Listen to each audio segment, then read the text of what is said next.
Hi, welcome at today's webinar, How to Get a Good Night's Sleep. Today's webinar is brought to you by OpenUp, your platform for all mental health challenges. Via OpenUp, you can get in touch with a psychologist via video, chat, or phone, or you can work on your mental health by yourself via self-help programs, mental health check-ins, webinars like these, and other material. Today, in this webinar, we're going to talk about sleep, or at least not me, but our psychologists Irene and Meerte are going to talk about sleep. Questions like, is it good to take a power nap? How do I fall asleep even when I feel stressed? How can I make sure that I sleep through the night instead of waking up all the time? All kinds of questions will be answered in today's webinar. And if your question isn't answered, you can ask questions via the YouTube chat. We will have a live Q&A right after the presentation by Irene and Meerte, and we will get back to you on the questions that aren't answered in the presentation. I hope you're as excited as I am to learn more about sleep, because we're going to start. Good luck.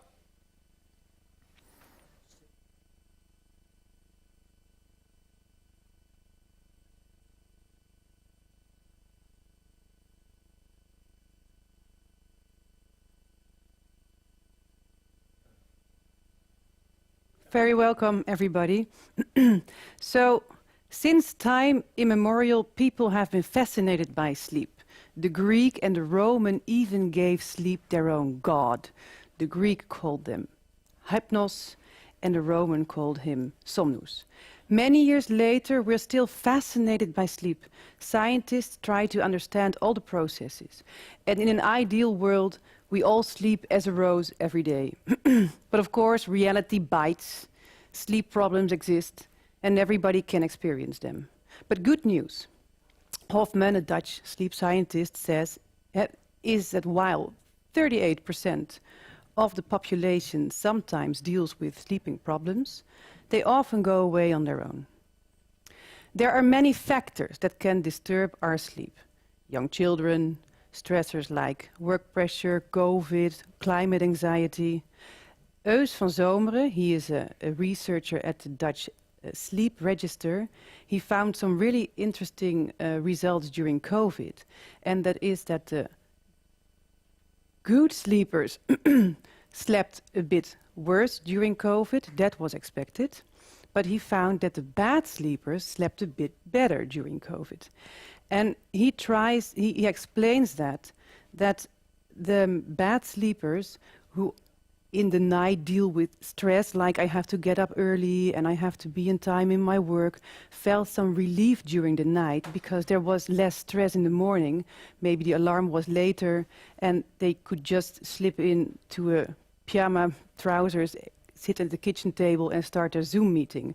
So they felt kind of relief in the sleep pressure.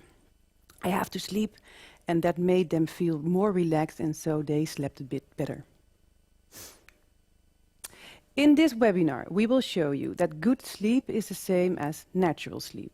Sleeping is a natural process regulated by our inner timer, the so-called nucleus suprachiasmaticus. You are allowed to forget that right now, that name.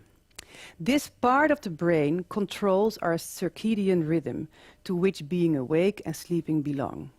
We will talk about the function of sleep, on how problems arise, and about what you can do during daytime, what affects the night, because day and night are connected. What happens during daytime affects your evening and your night.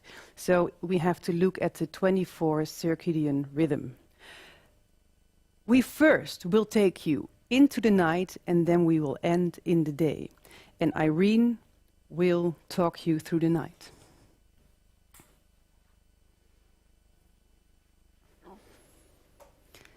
Thanks, Meerte. Hey, guys. So let's talk about sleep, right? That's why you came here for. So first of all, what is the function of a good night's sleep? Well, maybe you all know it, but it's for mental and physical recovery. So what Meerte already said is that sleep is a part of this 24-hour cycle. a cycle that what we use during the day is replenished during the night. For example, our energy. What you use during the day, you get back in the night. During sleep, our awareness lowers, but we're never fully off, right? We have to be alert.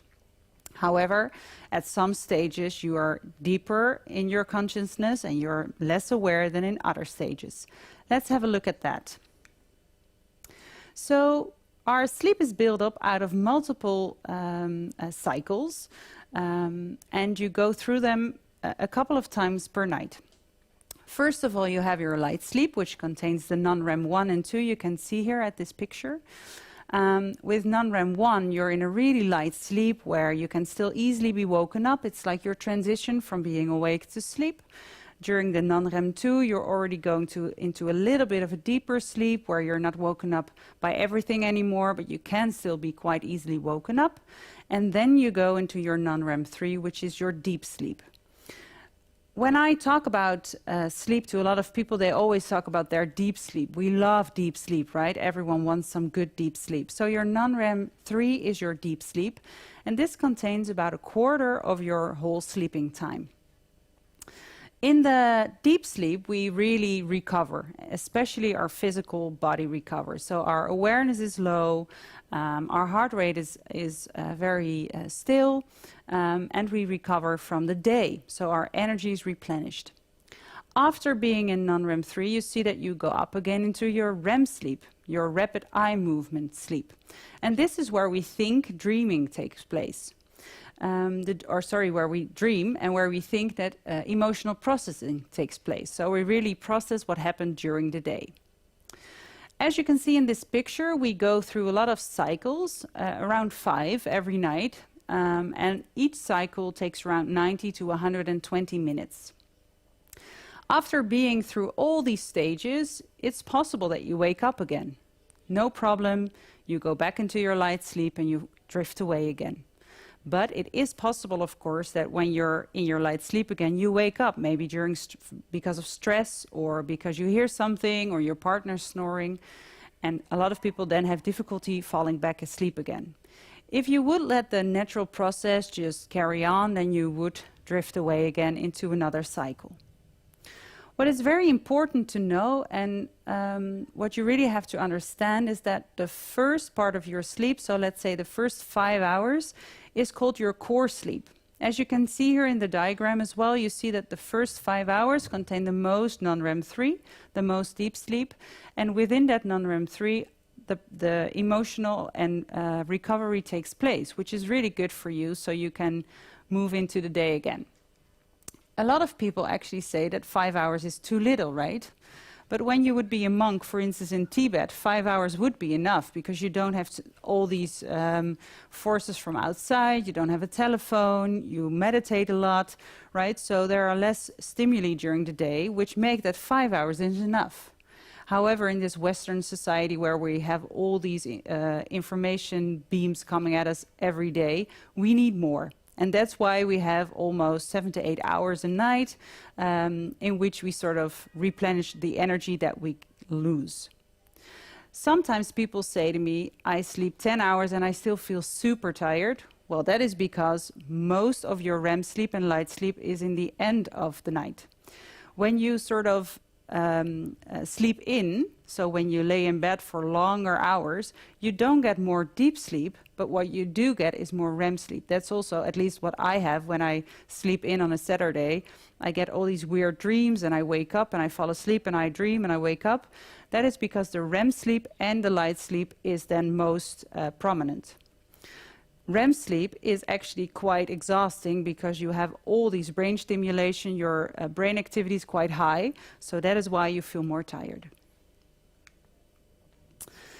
Before we look at sleeping problems in general, I'd really like to take you through some misconceptions that arise around sleep. So, a sleep center in MC Slotervaart in the hospital, I myself thought I really need 8 hours, otherwise I can't function. I also thought that if I wake up in the night, my night is quite horrible. It's not a good sign. And I thought if I'm tired, I should sleep more. Then maybe you recognize them yourself as well. So let's go through them. I need 8 hours of sleep. Where did that come from? Well, not from research. So research shows that we don't know, that it's very important that you look at yourself because every individual is different. Some people need 8 hours, some people need 6.5, some people need 10. We just don't know. The 8 hours came from the Industrial Revolution, where we said 8 hours working day, 8 hours rest, then also 8 hours sleep. We do see that 65% of people sleep around 7 to 8 hours, so of course there is an average, but we also see that 8% sleeps around 5 hours or less, and 2% sleeps more than 10 hours. So there's a difference always, right? And sleeping is like eating, so you can do more than you need. And what we often see here at the consults of Open Up is also, for instance, that elderly people sleep even more than they need. So in the graph you see they need around 6 hours, which is normal. It's normal that when you age, you need and you sleep less hours.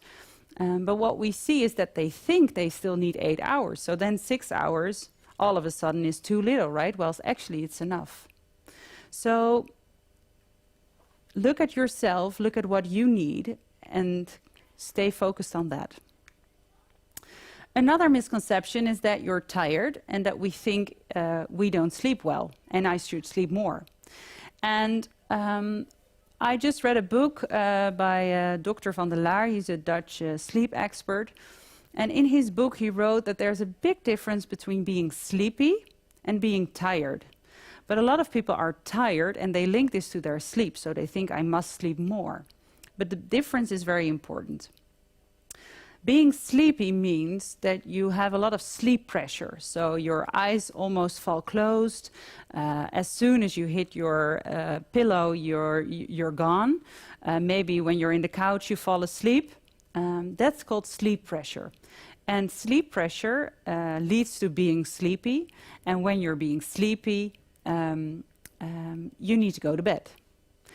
On the other hand, you have tiredness. And being tired is a multifactorial problem, right? So being tired comes from crossing your boundaries, working hard, maybe having stress, maybe there's a lot of stressors in your life. So it's not only about sleep, it's also about how your day looks. We also see that a lot of people who are tired say they can't sleep, right? They are so alert, they can't go to bed anymore. And that is because maybe they do get enough sleep and it's not a sleeping problem they have, it's more of a daytime problem they are having, which is not just replenished by one good night's sleep. So being sleepy is a good indicator that you need to sleep and that you have had too little deep sleep. So when you really think, oh, I'm sleepy, then look at your night. But when you feel mostly tired and can't sleep, then don't lay in bed too many hours, but really look at your day. The last misconception is that you're sleeping poorly, so you shouldn't do too much. Well, when I look at myself after a couple of bad nights or when I'm very tired, I tend to do little, right? I stop working out, I maybe lay on the couch more, I think I have to take it slow. This is a natural tendency, of course, but what we know from sleep research is that it's extra important to get yourself tired throughout the day to sleep better, right? So when you're sleeping poorly, be active during the day so you have more sleep pressure, more sleepiness, and you will tend to sleep better. So now we've talked about sleep, why we need it, and some misconceptions around sleep, but you might also be here because you sleep poorly. How come? And why doesn't it go away? We see that some people are more prone to develop sleeping problems than others, right? A model by Spielman and Glovinsky shows that the vulnerability one person has above the other has to do with, for instance, social factors like safety, but also with personality, like a need for control, or maybe you're a bit more of a worrier than someone else. However, when you're more prone to developing something, it doesn't necessarily mean that you immediately have a sleeping problem, right? So a sleeping problem often starts after a luxating factor like stress or an illness, or maybe you lost your job or something bad happens, and we get into this active mode and we can't sleep. Still not really a problem. As Meerte already said, we're quite resilient, and often when the luxating factors leave or they disappear, we start to sleep better again. However, there is also a percentage of people that then tend to continue sleep worse, and that's when they get into this cycle of insomnia. What often happens is after a poor night's sleep, we tend to think, oh, no, this is not good. How will I get through my day? I can't handle the day without a good night's sleep. Or maybe people think, maybe I get more prone to develop dementia later, or this is not good for my brain, or I have memory loss, right? So we have all these anxious thoughts that go through our mind. If you were here in our previous webinar, we've talked about the influence on our thinking mind on our stress system, our ANS, right? She will get turned on, so we will get more stress, more adrenaline, physical tension, and we see that a lot of people are like laying in bed right awake with their eyes wide open, can't sleep. When it's the next day, they often start to develop poor habits like eating more sugars, working out less, laying in bed more or longer hours, watching a movie in bed, and all those things then tend to sort of bring you in this vicious cycle of again having a bad night's sleep, which then sort of reinforces your thoughts about I can't sleep. This vicious cycle is very annoying, and I've worked with a lot of people who have become in this vicious cycle, and I really want to say to you that there is a lot of help to be here to help you. We can really help you with this. And Meerte is now going to talk to you about the helping cycle and about the day, which is very important.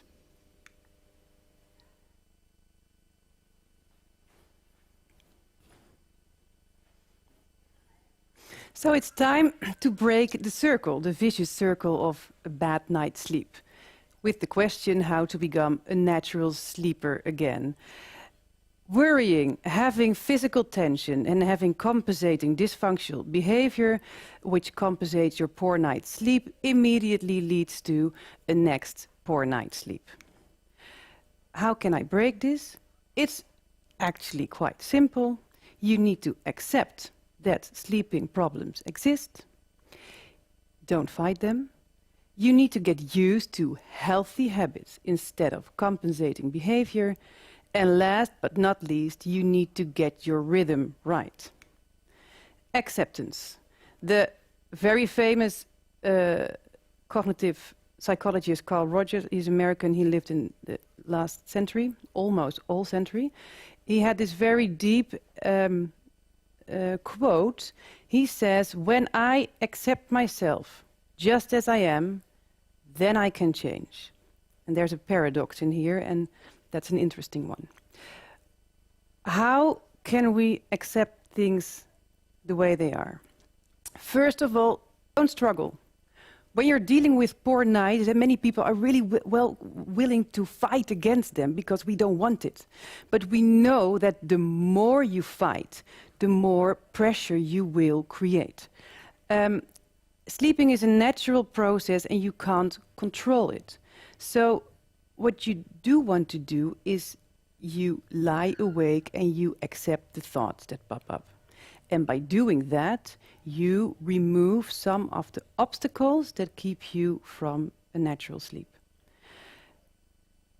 Being grateful helps you to shift your mind to something positive. So instead of focusing on what's bad, you can focus on what's good.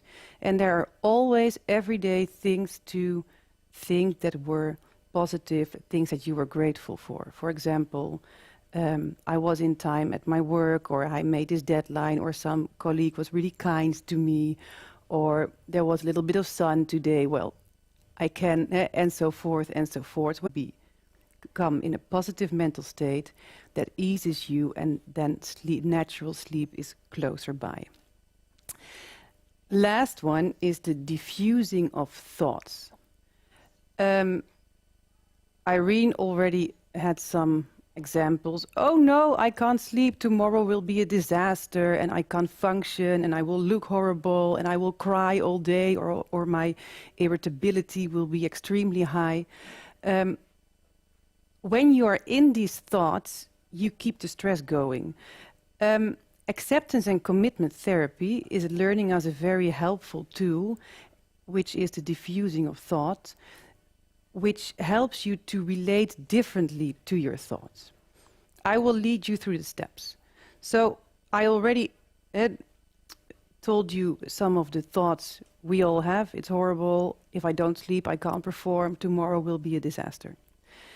First step is you label your thoughts. So you notice, hey, I'm having the disaster thoughts, or I'm having the worrying about finance thoughts, or I'm having the worrying about my irritability or self-criticism thought. Why can't I sleep?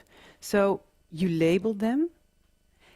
And the next step is that you tell yourself, I am noticing my mind is telling me the disaster thought, or the finance thought, or the self-criticism thought. And the last step, you thank your mind. You be compassionate. And if you want to learn more about self-compassion, you can look back our webinar about self-compassion and mindfulness. Because why is it so helpful to be compassionate towards your mind being in a worrying state? Your mind is trying to help you. Your mind is evolved to do so. So it's just one of the functions our mind has. And when you take some distance and when you put it into perspective, you create an ambient, a more positive and a more accepting ambience, and that will help you to rest in bed. The habits and the sleep hygiene. Keep a regular sleep. Go to bed and get up at the same time. When you do that, you will help your brain to associate these times with waking up and with sleeping. And so you condition yourself and your biological clock, the nucleus suprachiasmaticus. There he is again. You can help that clock to work very easy and to come in a flow. The rhythm helps, and when you have your biological clock functioning well, this helps the release of melatonin, that sleep-promoting hormone at night. So you're more likely to sleep at night. And when you wake up, at the same time, you're more likely to wake up refreshed. And so let's say you go to bed at 11 and you get up at 7. Don't be too rigid. When it's 30 minutes later, when it's 11:30, that's fine. But keep the guideline in your mind. And if you do want to be strict, be even more strict on waking up. So keep your waking up time as strict as possible. Then, daylight. The circadian rhythm, our biological clock needs daylight to fully wake up. And our brain needs to fully wake up in order to get a good night's sleep later that day. And the advice is to already have in the morning a full bright daylight. So when you wake up, go out for 40 minutes. And now we are allowed to go back to work again. Maybe it's more easy to get so, but it's a really important one also to help your biological clock. Caffeine. I'm not telling you something new. It's a stimulant. So we drink it also to stay awake, and of course you can drink it. It's lovely to drink it, and it has all this positive effect, but it's a stimulant and it stays in your system 6 to 12 hours. So be aware until when you drink it, and the guideline is until midday. Same thing counts for alcohol. Alcohol is a stimulant and it really doesn't have a good effect on sleep. And I don't tell you never drink again, but if you enjoy drinking some alcohol, you should stop 2 or 3 hours before you go to bed, because the effect of alcohol is that it fragments your sleep and it prevents you from getting into a deep sleep. The next tips, the sleep hygiene tips, are a dark and a fresh bedroom, and have a comfortable pre-bedtime routine. So when you wake up refreshed, you become active and you have all this activity and buzz going on during the day. And in the evening, you want to unwind already a little bit.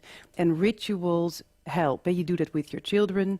And that helps to associate the evening with easing down and falling asleep. So 1 or 1.5 hours before you go to sleep, already go into I am going to sleep modus, instead of being active until 11 and then try to fall asleep. That doesn't work that well. Remove your clock. When you wake up at night, don't check what time it is, because what happens then, you think, oh no, it's 2 o'clock, I only have 4 hours left and this is horrible. And then the whole chain of thoughts is activated again. So when you wake up in the night, turn around and don't bother the clock, and put your phone on a flight modus, because it's such an addictive thing otherwise in your room, and you want to know, do I have a message? Or you automatically almost refresh your email, and when you get new messages, there is this release of dopamine, which interferes with sleep. So away with that thing, or flight modus. Balance and daily life. Your diet. Digestion, just as sleep, is a biological process. And as Guy Meadows, he calls himself the sleep guru. I really recommend him. He puts it like this: sleep and diet are not good friends. They need to be kept apart. Keep 2 hours between eating and going to sleep, and ideally your evening meal is the lightest one of the day. Exercise. It's wonderful. With exercise and walking, we make our muscles tired, and you increase your sleep drive. It helps you to fall asleep quicker, and you also fall in a deeper sleep as well. And exercise is also extremely important. It helps you. It's like cleaning your whole stress system. It's a release of all the unnecessary stress, so it helps you to relax. So you get rid of your stress hormones. It's a perfect calmer of the nervous system, so to say. So we know exercise is good, but when should you do it? You can do it all day, but in order to sleep, your body temperature needs to drop 1 degree. And when you exercise, the temperature raises. So when you exercise, make sure there is 2 hours between the ending of the exercise and you going to sleep. Balance between activity and rest. And I would say this is my, in Dutch, paradepaardje, in English, show pony. This is really what I stand for. Make sure you have a balance between activity and rest during your daytime. We talk about stress already a lot, and to fall asleep you need to have a relaxed stress, system. When all day you have been pushing and pushing and pushing, and you were in that rat race continuously, and you stop at 11 o'clock, and then, well, your stress system is still very active. So look at your day and make sure that you mix the activity and rest moments. So during daytime, your stress system has a lot of opportunities to ease down in order to get active again. And the power nap is, you can, not everybody agree, it's a very, there's a lot of discussion about the power nap, but when you do it between 1 and 3 daytime, of course, because then your body temperature is lower, so it helps you to easily come into a sleep state. And do it between the 10 and 20 minutes, not longer than that. And maybe you should lower the bar. Instead of you tell yourself, I have to sleep now, just tell yourself, I can rest now. And the Dali, he had this tactic. He took siestas, power naps, and what he did was he had a key or a couple of keys in his hand, and he sat down in his chair and he started his siesta. And the moment when you fall into deep sleep, your muscles are relaxing, and then the keys fall, and then you know it's time to stop. Of course, you can also just set your alarm at your iPhone, but I thought it was a nice story. And with all this information, we can go back to the helping cycle, because now we know I accept my thoughts. When I'm awake, I know that they can be there. I label them, I accept them, and I even thank my mind for trying to help me. I know the sleep hygiene, I know the habits, when to exercise, when to drink coffee, when to drink alcohol or not, and I know the diet. And you know how to balance rest and activity, and you will see that along the way you will slip into the natural sleep again. So I already wish you a very good night for tonight.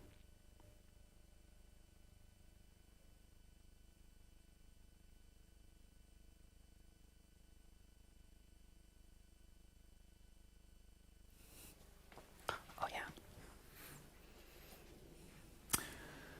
Welcome back. Thank you. Thank you for the presentation. A lot of lessons learned already, I think. A lot of things, misconceptions. Maybe we can start with some of that, and later go into the more details, like what Meerte discussed. One of the misperceptions, you said, was the 8-hour sleep. Yeah. So it's, as I understood correctly, it's very dependent on the type of person you are. Yeah. So if people have been telling to their girlfriend or friend that they always need 8 hours, that really depends on the person, I understand. Yeah, absolutely. Is it possible that you're done with 4 to 6 hours of sleep a night? Well, as I said, there's like a few people, right? A small percentage that needs only 5 hours or less. Of course, that's the exception, right? So the average 65% of people sleep around 7 to 8 hours.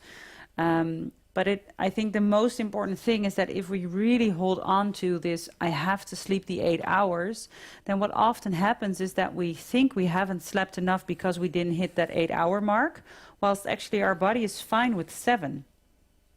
Or we sleep 8 and we actually need 9 maybe. So I think that the most important part is to look at yourself and to really see, what do I need, when do I feel rested enough, and focus on that, whilst instead of focusing on the 8-hour mark.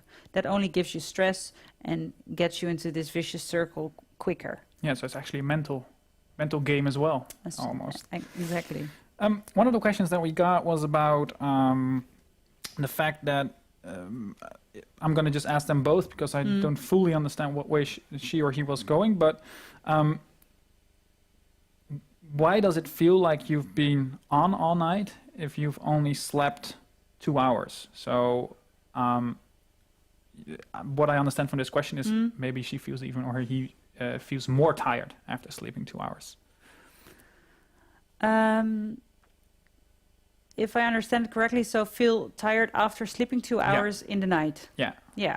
Well, if we look at the diagram we showed in the presentation, 2 hours is only one sleep cycle.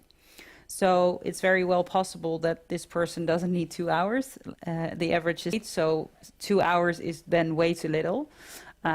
So it's very understandable that he or she feels tired after that, because they didn't get enough deep sleep. So their body and their mental and physical recovery wasn't enough.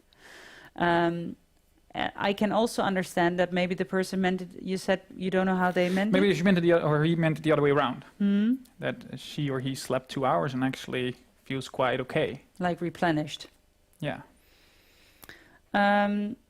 Well, I can only tell from my own experience that I've experienced that myself sometimes as well. So I can imagine that when you have quite a lot of backup energy and you feel quite well, and you had one night where there was just 2 hours and you went through a whole sleep cycle, Yeah, that's an important detail. Yeah. then you sort of have enough, sort of backup energy to get you through the day, and maybe you get in a bit of an hyper alert state with your stress system.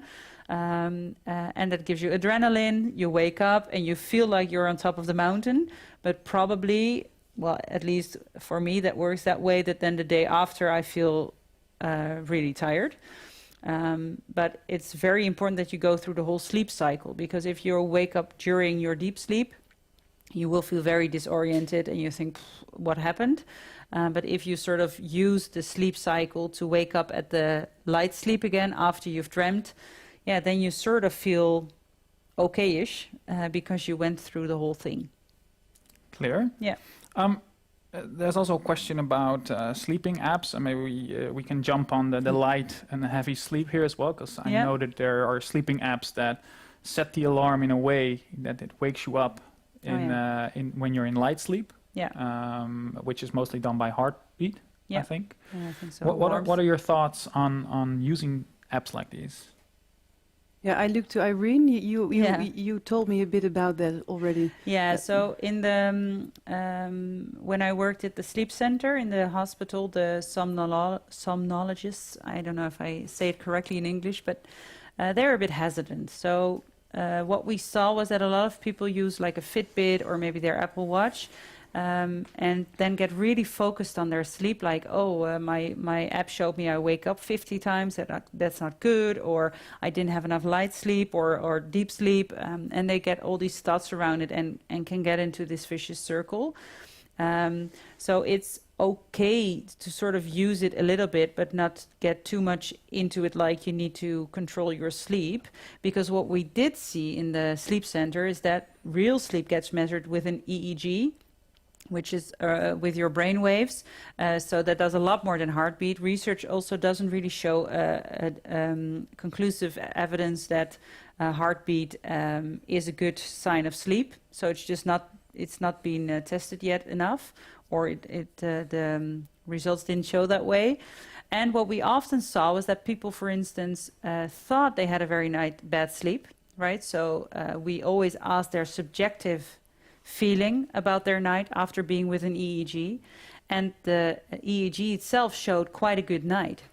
So at night we don't have a time, we don't have, how do you say that in English? Tijdsgevoel. We don't have sense of time. Thanks. So what happens is that when you have your phone next to you and you see it's being 12, and then it's 1, and then it's 3, and then it's 5, a lot of people think they haven't slept in between and it was a very bad night, and they label their night as shit, right? But then when we looked at the EEG, we saw that they slept all the way through those things, but just woke up a little bit and then fell back asleep quite easily again.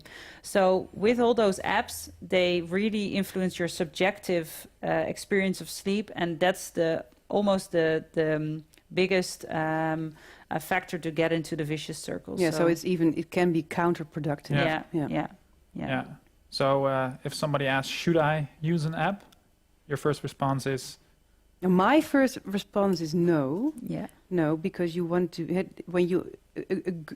a natural sleeper doesn't do anything. Yeah. And if you use it, then just know that it's not. Don't fix on it. Yeah, don't fixate. Yeah. Great. What is worse, going to bed too late or getting up too early, considering the REM cycles? Sorry, what is worse, going back to bed too late or getting up too early, if you look at the REM cycles?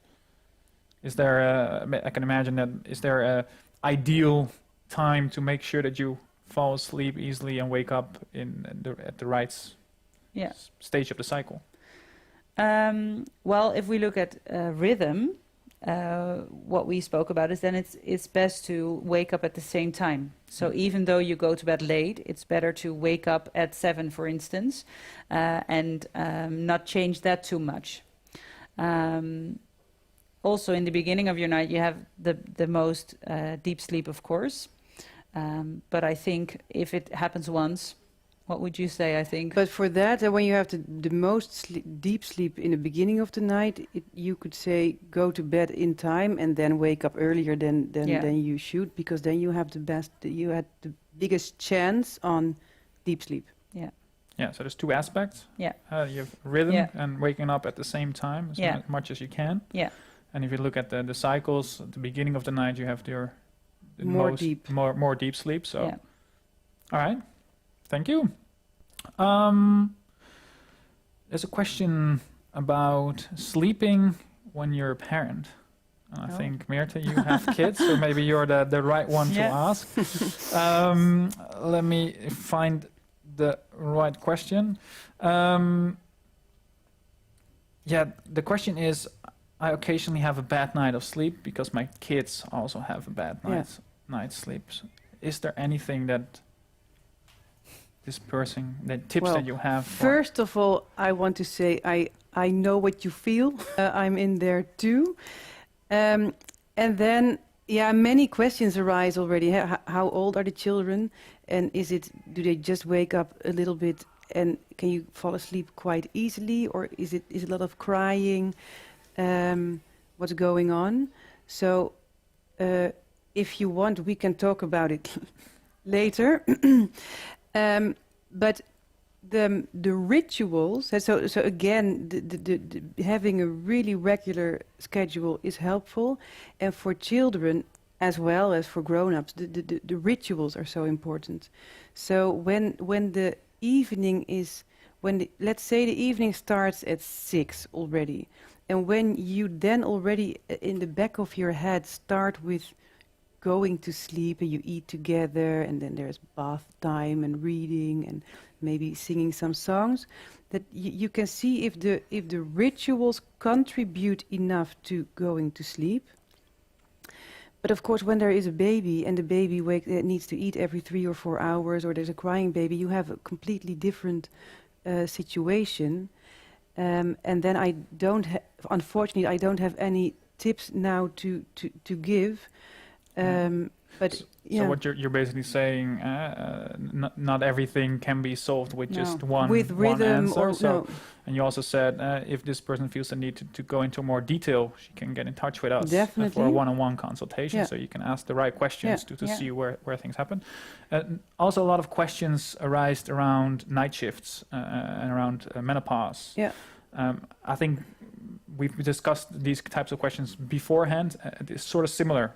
It really depends on the person. So there's not one real answer you guys can give to questions about menopause or night shifts or crying babies in the night to resolve the sleeping issues. No, there are so many different situations that you can give different advices to. But I think the main thing is that acceptance is a big part. Yeah, also here. And not your fighting behavior. your thoughts. Yeah. And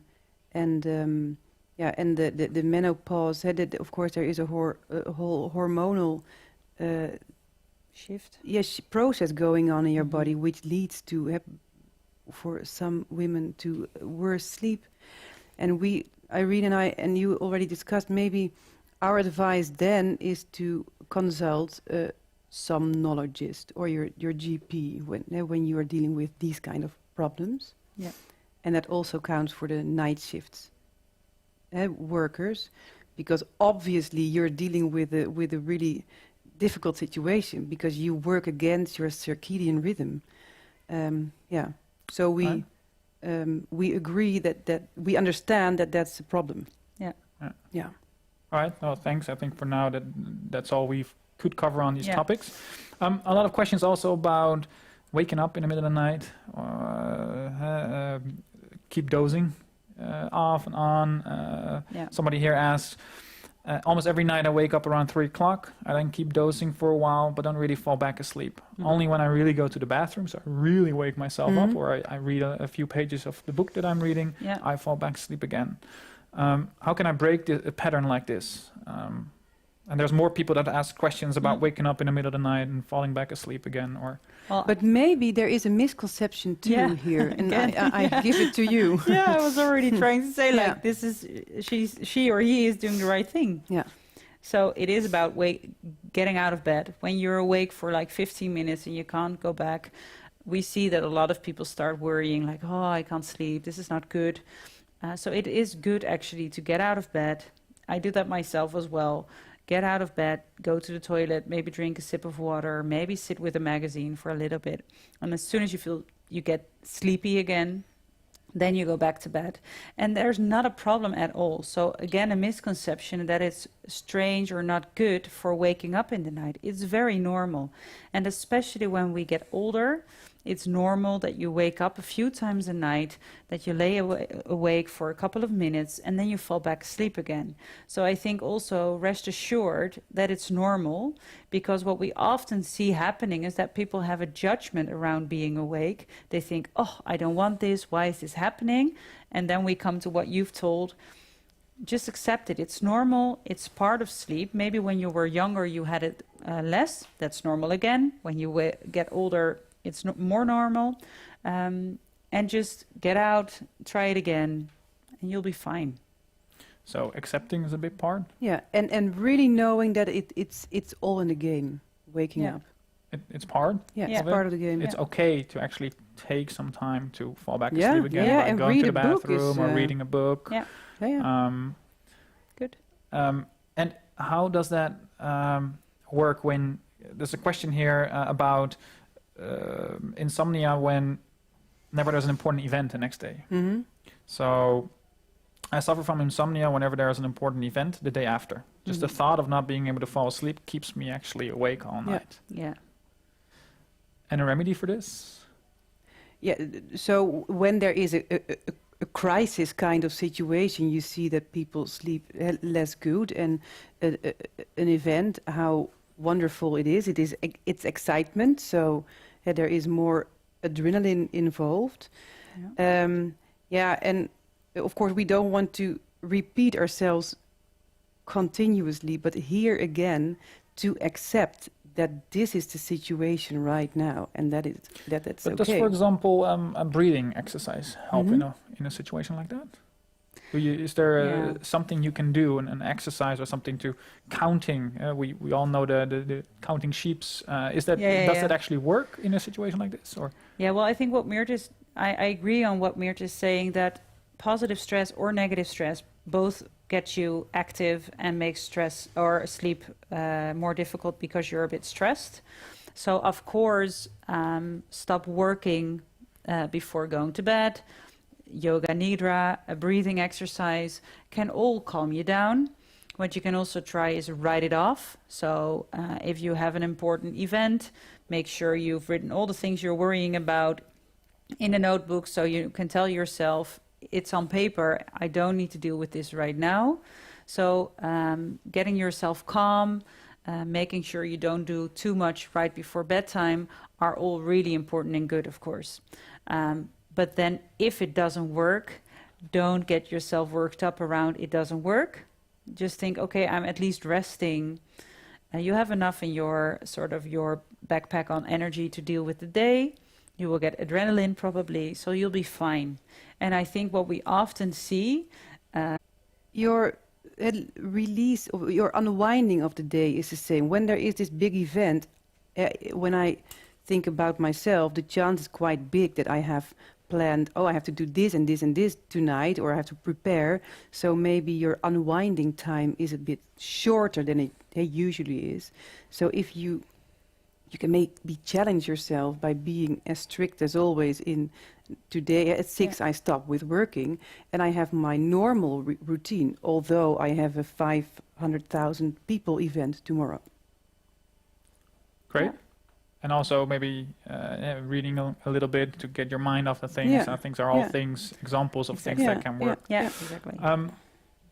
I'm sure that you've been talking, Meerte, about things you shouldn't do before going to sleep, like working out too late or eating too late. Yeah. I'm sure that there's a lot of people watching thinking, wait, that's something I actually do. Is it always bad to do these things, or does that depend on the person? Because, for example, a question that somebody asked here is, if I eat too lightly in the evening, I'm actually hungry and I have difficulties falling asleep. Yeah. So I tend to eat quite heavy in the evening. does that still mean that this eating can affect my sleep? Or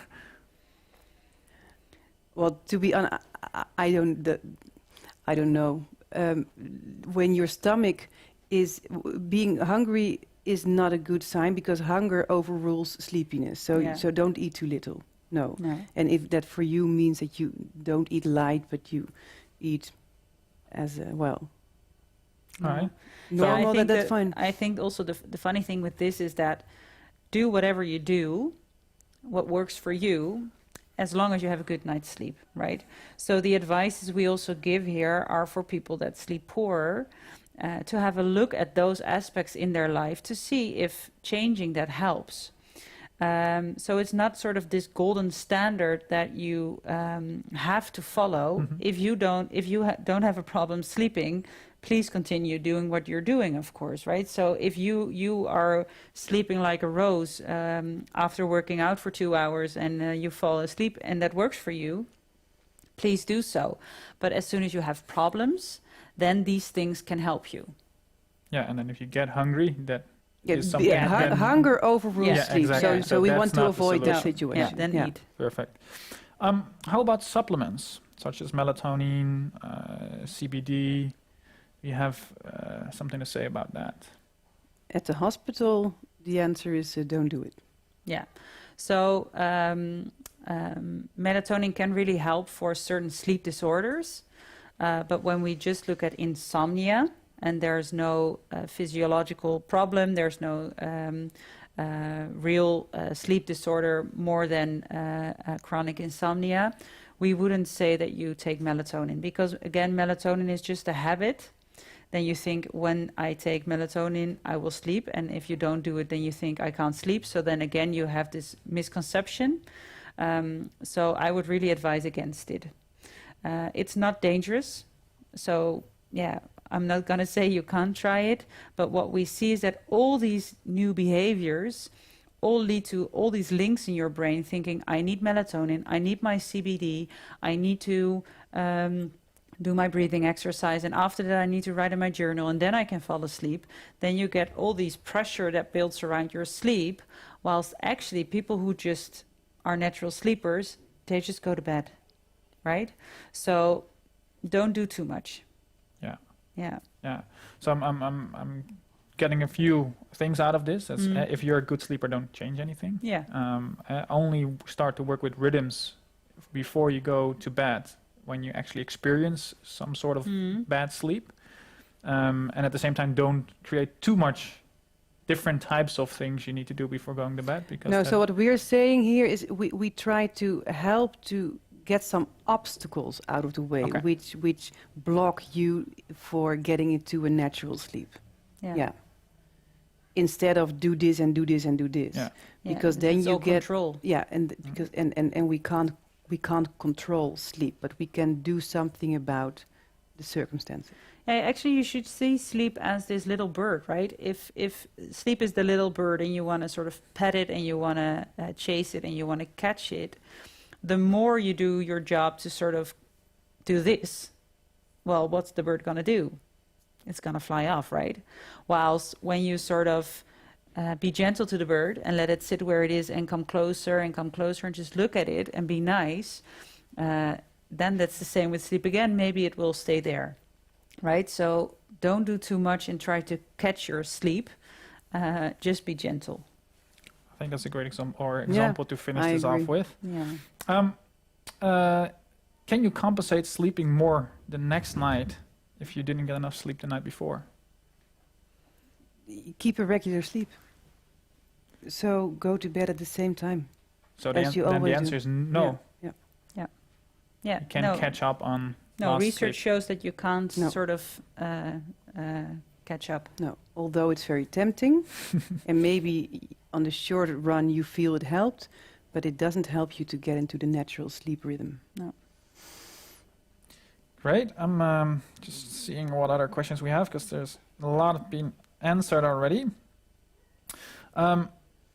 Maybe a little bit more about anxiety and running thoughts that prevent you from falling asleep. For example, work-related stress. can cause a lot of people to have trouble sleeping. Yeah, definitely. Are there tips to avoid this stress so that you can sleep better? I think that's also more of a topic, the stress-related Mm-hmm. thing. But maybe we can have a little bit of a deep dive on that. We can't avoid stress. Yeah. Stress is there, and it will always be there. You can look at your day and see if you have, if you take pauses, breaks, go outside and do something other than be fixated on the work. The acceptance and commitment techniques are really helpful when you're dealing with the ruminating brain, to see if you can create or learn another relation with your thoughts. That you see it's just part of what the brain does, instead of feeling overwhelmed by all these thoughts and feel that all these worries are true. And then you really activate your stress system. And with the diffusion from your thoughts, you train yourself to be more easy with the fact that the thoughts are there. We have a few exercises on diffusion on our YouTube channel that people Yeah. can watch. We're also going to send, if you've subscribed for the webinar, we're going to send you 2 exercises on sleep later this month. If you're watching together with somebody that's subscribed for the webinar, you can still subscribe for the webinar yourself, or you just ask them for the assignment when they received it. Yeah. Can you tell a little bit more about what we can expect from these assignments before we end this webinar? Sure. Yeah. We took you through the day and through the night. So one exercise is about the day, and one exercise is about the night. Yeah, and it's really about behavior. Yeah, changing the behavior. Or observe your behavior. Oh, great. I mean, sleep is a huge topic, so I hope that you've answered a lot of the questions and that the exercises will help people have a good night's sleep. I learned a lot of new things. I'm going to try to use some of the things that you've said to make sure that I have good nights of sleep, and I hope the people watching do the same. We're going to end the webinar here. Next month, we're going to have another talk about another topic. So we will be informing you about this later this month. For now, I just want to say one more time, if you have personal questions, if you want to deep dive into your personal situation, you can always go to www.openup.com, book a consultation with one of our psychologists, and they will help you with your specific questions. Also, if they're not about sleep, but about other challenges. Thank you for taking the time to attend this webinar. We hope you've learned a lot, and we hope to see you next time. Have a good night.